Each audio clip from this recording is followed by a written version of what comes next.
Hello everyone, welcome back to my channel. और आज मैं आपके लिए नए नए आइडियाज़ लेकर आई हूँ और वीडियो बहुत ही इंटरेस्टिंग होने वाली है, तो वीडियो को पूरा देखिएगा। तो चलिए दोस्तों, बिना देरी किए हुए वीडियो शुरू करते हैं। तो सबसे पहला टिप है हमारा, ये कम टाइम में अपना काम जल्दी से कैसे करें।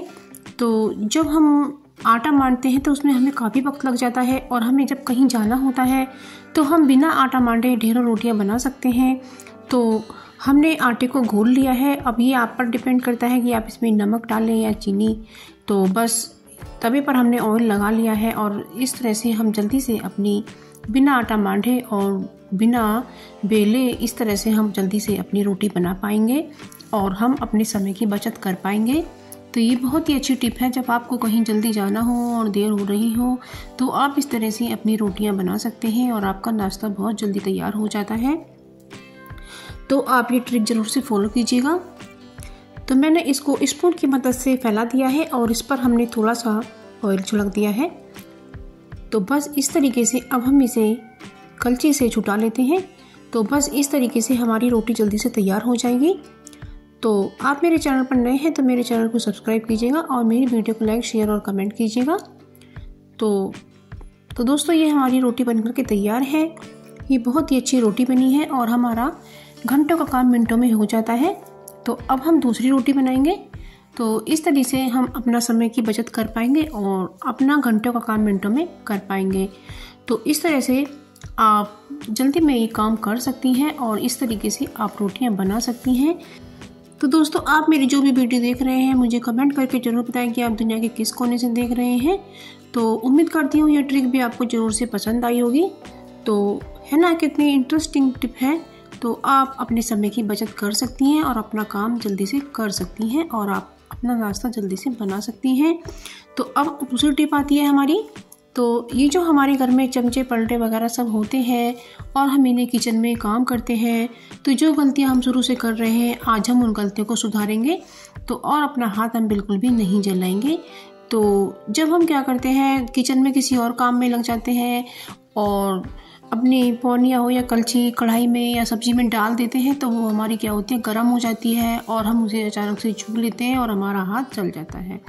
तो ये जो आपके घर में सॉक्स पड़े होते हैं तो इनका यूज़ कीजिएगा और इस तरह से उसकी चमचे या पलटे की डंडी पर इस तरह से लगा सकते हैं। और आप इसको इस तरह से फोल्ड भी कर सकते हैं, तो इससे और भी डबल हो जाएगा, तो आपका हाथ बिल्कुल भी नहीं जलेगा। तो इस तरीके से आप इस पर लगाकर, और ये जो रबर बैंड होते हैं ये अधिकतर रसोई में रहते ही हैं, तो इस तरीके से आप इसको लगा सकती हैं और अपने हाथ को जलने से बचा सकती हैं। तो ये बहुत ही अच्छी ट्रिक है। तो इस तरह से आप अपनी सब्जी चलाएं और सब्जी में ही चमचा को छोड़कर काम करें, तो आपका अब चमचा जो गर्म होगा उससे आपका हाथ बिल्कुल भी नहीं जलेगा। तो दोस्तों, ये पुराने बेकार पड़े मोजे का यूज़ भी अच्छा है और आपको भी इसका फ़ायदा मिलेगा, जिससे आपका हाथ बिल्कुल भी नहीं जलेगा और आप बेफिक्र अपना काम कर सकती हैं। तो हमने अब ये सब्ज़ी बना ली है और इसमें हमने पनीर को ऐड कर दिया है और हमने किचन में इससे अलग भी काम निपटा लिए हैं और हम ये काम आराम से कर पाए सिर्फ एक मोजे की मदद से। अब इसमें हमने मटर भी ऐड कर दी है, क्योंकि मटर आजकल सॉफ्ट आ रही हैं, तो हमने सीटी नहीं लगाई है और इसे दूसरी कढ़ाई में ही अलग से बॉईल किया है। तो इस तरीके से हमारा काम जल्दी हो जाता है। तो इसमें भी हमारे समय की बचत होती है। और अब ये टिप आती है तीसरी।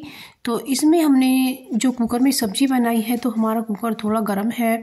तो ये बरसात के मौसम में हमारे कपड़े कुछ सूखे नहीं हैं और इसमें नमी है अभी, तो हम ये जो कुकर गर्म है तो हम इसका फ़ायदा ले रहे हैं और इस तरीके से हम अपने कपड़ों को सुखा सकते हैं।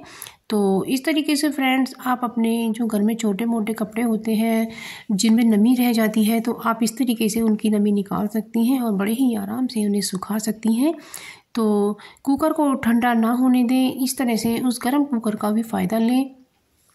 तो ये बहुत अच्छी टिप है और मैंने तो अपने कपड़े सुखा लिए हैं। तो आप भी अपने कपड़े इसी तरीके से सुखाएं फ्रेंड्स। तो कपड़े भी गर्म हो जाते हैं और पहनने में ठंडे बिल्कुल भी नहीं लगते हैं। तो इसमें हमारा एक भी रुपये का खर्च नहीं हुआ और हमारा काम भी आसान हो गया। तो इस तरीके से ऐसी टिप होती हैं जिनसे हमारा काम आसान हो जाता है। तो अब हमारा अगला हैक आता है आजकल जो हमें सर्दी जुकाम खांसी हो रही है और नमूनिया भी हो जाता है छोटे बच्चों को और हमारी नाक बंद हो जाती है, तो हमें क्या करना है, हमें तेज़ गर्म पानी लेना है और उसमें हमने विक्स को ऐड करना है और उसमें विक्स को डाल करके जो इससे भाप निकलेंगी ना, तो उस भाप को हमें अपने नाक में सीधा लेना है और मुंह भी खोल कर रखना है। तो इससे जो हमारी नाक और मुंह की सिकाई हो जाती है और गला और नाक हमारा खुल जाता है और हमें बढ़िया सांस आती है और हमारे जो सिर का दर्द होता है वो भी कुछ कम हो जाता है। लेकिन हमें करना क्या है, जो इसकी भाप है इधर उधर हो जाती है तो हमें इसके लिए एक न्यूज़पेपर इस तरीके से लगा लेना है और अपने मुंह को सीधा इसके ऊपर ही करना है, जिससे इसकी भाप इधर उधर न जाए और सारी की सारी भाप हमारी नाक और आँख और मुँह सबको लगे और अच्छे से सिकाई भी हो जाती है। तो ये ट्रिक बहुत ही अच्छी है, आप ज़रूर से इसे फॉलो कीजिएगा। तो ये विक्स का आप यूज़ ज़रूर से कीजिएगा और ये हमें रात को ही करना है। रात को इसे करने के बाद हमें इस तरह से सो जाना है। तो विक्स का ही अगला हैक है, जब आजकल हमारे हाथ सूज जाते हैं और उनमें खुजली लगने लगती है तो हमने नमक गर्म पानी में सेक लिया है और इस तरह से अब हम विक्स को लगा रहे हैं और विक्स को लगाने के बाद हम रात को बिस्तर में सो जाएंगे। तो इस तरह से हमारे हाथों की खुजली भी कम हो जाएगी और सूजन भी कम हो जाएगी और हमारे हाथों में बहुत ही आराम मिलेगा। तो आप फ्रेंड्स ये ज़रूर से कीजिएगा और आपको सुबह को जब देखेंगे कि आपके हाथों में बहुत ही आराम मिलेगा। तो विक्स बहुत ही अच्छी दवाई है, इसे ज़रूर से लगाइएगा और अपने हाथों और नाक और गले पर भी लगाकर सोइएगा। तो इससे आपको बहुत ही अच्छी सांस आएगी और आपको इससे गर्माहट भी मिलेगी। तो आपको इससे बहुत ही आराम मिलेगा। और जो छोटे बच्चे होते हैं उनके भी सीने पर विक्स लगाएं, गले पर लगाएं और सीने पर विक्स लगाकर छोटा सा कपड़ा उस पर ढक दें, या तो कॉटन का तह बना लें या फिर पतला सा ऊन का कपड़ा लें और उसे लगा दें। बच्चों को बहुत अच्छी सांस आएगी और नमूनिया होने से भी बचे रहेंगे। तो फ्रेंड्स, आपको यदि कुछ ऐसी टिप मिल जाए कि आप बीमारियों से भी बचे रहें और आपके समय की भी बचत हो तो कितना अच्छा होता है। तो फ्रेंड्स, इससे आपकी लाइफ भी आसान हो जाती है और आपका काम भी आसान हो जाता है। तो फ्रेंड्स, यदि आपको इनमें से कोई भी टिप पसंद आई हो तो मेरे वीडियो को लाइक शेयर कमेंट करें। मिलते हैं नए वीडियो में।